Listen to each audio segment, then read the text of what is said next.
নমস্কাৰ স্বাগতম জনাইছোঁ অন্য এটা ভিডিঅ'লৈ গ্ৰেড 4 পৰীক্ষাৰ বাবে আজি কেইটামান ইম্পৰ্টেণ্ট কুৱেশ্যন লৈ আহিছোঁ আশা কৰোঁ প্ৰশ্নকেইটা আগন্তুক পৰীক্ষাত সহায় কৰিব আজি ভিডিঅ'টোৰ প্ৰথম প্ৰশ্নটো মাজলৈ কলিকতাৰ নাম কেতিয়া কলকাতা কৰিছিল কলিকতাৰ নাম কেতিয়া কলকাতা কৰিছিল ইয়াৰ শুদ্ধ উত্তৰটো হ'ব অপচন এ 2001 চনত কলিকতাৰ নাম কলকাতা কৰা হৈছিল অসমীয়া চলচ্চিত্ৰত অভিনয় কৰা প্ৰথম অভিনেত্ৰী কোন আছিল অসমীয়া চলচ্চিত্ৰত অভিনয় কৰা প্ৰথম অভিনেত্ৰী কোন আছিল ইয়াৰ শুদ্ধ উত্তৰটো হ'ব অপচন এ আইদেউ সন্দিকৈ আছিল অসমীয়া চলচ্চিত্ৰত অভিনয় কৰা প্ৰথম অভিনেত্ৰী পানীদিহিং পক্ষী অভয়াৰণ্য কোন ভাৰতৰ কোনখন ৰাজ্যত আছে পানীদিহিং অভয়াৰণ্য ভাৰতৰ কোনখন ৰাজ্যত আছে ইয়াৰ শুদ্ধ উত্তৰটো হ'ব অপচন বি অসম পানীদিহিং পক্ষী অভয়াৰণ্য অসমত আছে অসমৰ প্ৰথম ICS বিষয়াগৰাকী কোন আছিল অসমৰ প্ৰথম ICS বিষয়াগৰাকী কোন আছিল ইয়াৰ শুদ্ধ উত্তৰটো হ'ব অপচন এ আনন্দৰাম বৰুৱা পৰিকল্পনা আয়োগৰ প্ৰথম অধ্যক্ষ কোন আছিল পৰিকল্পনা আয়োগৰ প্ৰথম অধ্যক্ষ কোন আছিল ইয়াৰ শুদ্ধ উত্তৰটো হ'ব অপচন এ জৱাহৰলাল নেহেৰু পৰিকল্পনা আয়োগৰ প্ৰথম অধ্যক্ষ আছিল জৱাহৰলাল নেহেৰু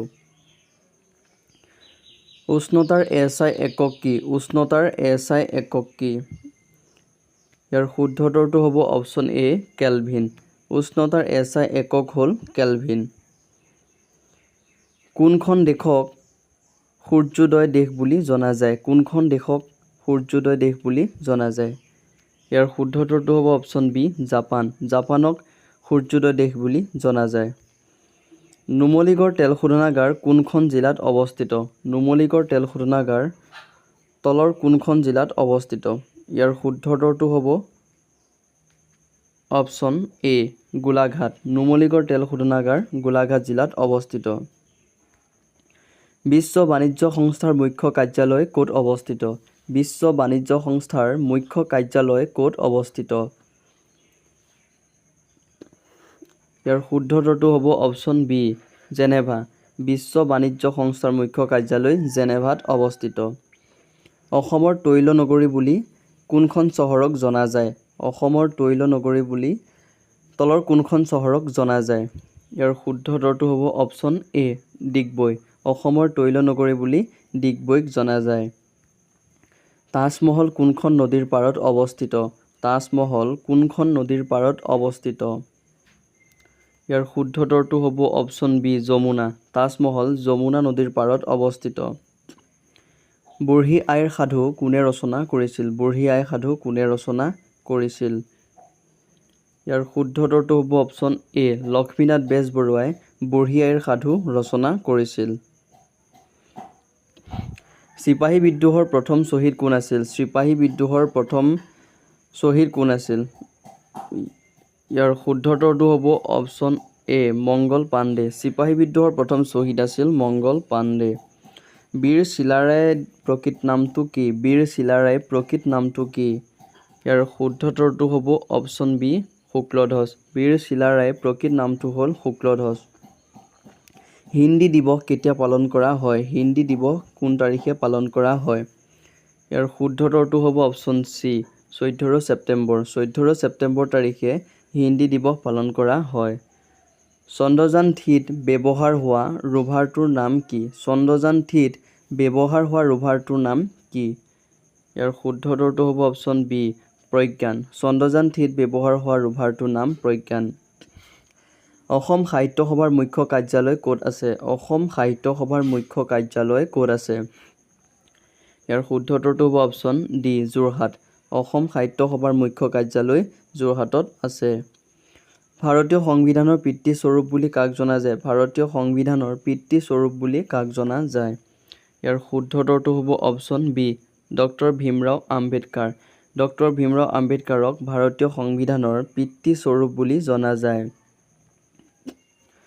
তামিলনাডুৰ বিখ্যাত ধ্ৰুপদী নৃত্যটোৰ নাম কি তামিলনাডুৰ বিখ্যাত ধ্ৰুপদী নৃত্যটোৰ নাম কি ইয়াৰ শুদ্ধ উত্তৰটো হ'ব অপচন এ ভৰতনাট্যম তামিলনাডুৰ বিখ্যাত ধ্ৰুপদী নৃত্যটোৰ নাম হ'ল ভৰতনাট্যম। অসমৰ নৱবৈষ্ণৱ ধৰ্মৰ প্ৰতিষ্ঠাপক কোন? অসমৰ নৱবৈষ্ণৱ ধৰ্মৰ প্ৰতিষ্ঠাপক কোন? ইয়াৰ শুদ্ধ উত্তৰটো হ'ব অপশ্যন বি শংকৰদেৱ।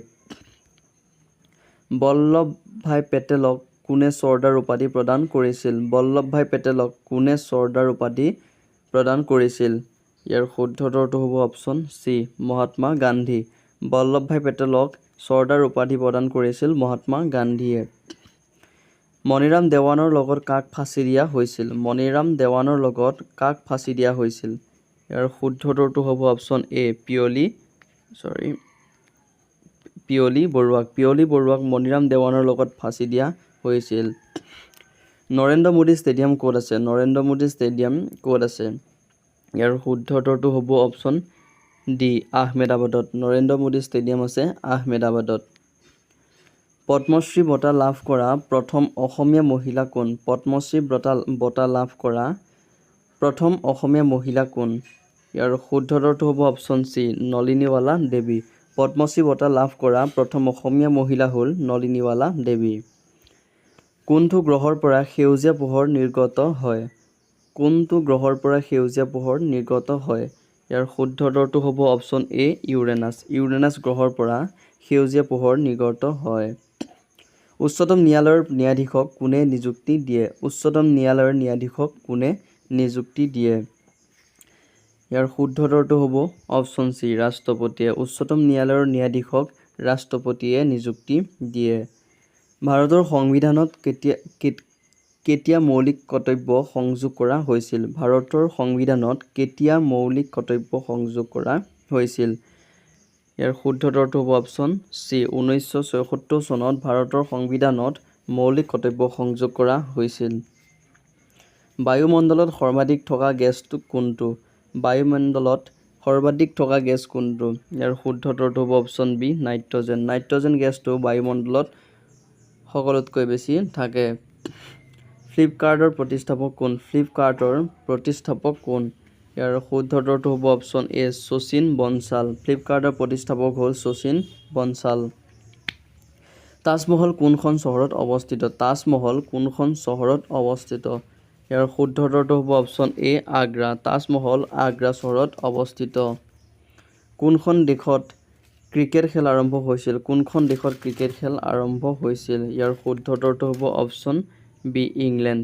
ইংলেণ্ডত ক্ৰিকেট খেল আৰম্ভ কৰা হৈছিল। বন্ধুসকল আজিৰ ভিডিঅ'টো ইমানেই আছিলে। যদি ভিডিঅ'টো চাই ভাল পালে প্লিজ এটা লাইক, যদি চেনেলটো নতুনকৈ আহিছে প্লিজ চেনেল ছাবস্ক্ৰাইব কৰি দিবা, কাৰণ এনেধৰণৰ নতুন নতুন ভিডিঅ'বোৰ সকলোতকৈ আগত পাই থাকিবলৈ।